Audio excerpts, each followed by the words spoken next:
I rise in support of H.R. 5859, the Community Counterterrorism Act of 2016, and yield myself as much time as I may consume. Thank you, Mr. Speaker.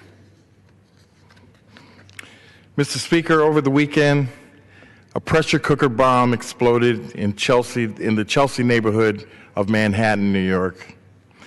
A second explosive was found only blocks away. Thankfully, nobody was killed, but 29 innocent people were injured. Of course, the investigation, additional explosive devices, over the course of the investigation, additional explosive devices were found in Elizabeth, New Jersey. All of these devices were ultimately connected to the devices found in Seaside Park, New Jersey, one of which exploded early Saturday morning. Law enforcement's pursuit of the suspected terrorists ended in Linden, New Jersey, which is in my congressional district. Yesterday, police successfully apprehended the suspect after a shootout in which 2 brave officers were shot.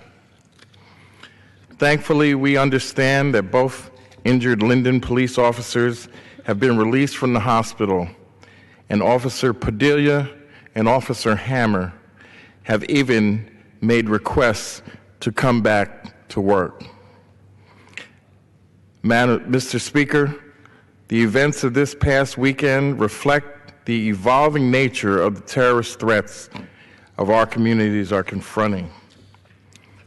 From homemade explosive devices planted in multiple densely populated locations throughout a region to active shooter incidents, today's threats environment demands that local law enforcement be prepared to respond to these complex attacks. The Community Counterterrorism Act would formally authorize the $39 million Complex Coordinated Terrorist Attack Program funded in fiscal year 2016 appropriations bill. The program would help our first responders access the training necessary to stay a step ahead of those who would do us harm and keep our communities safe.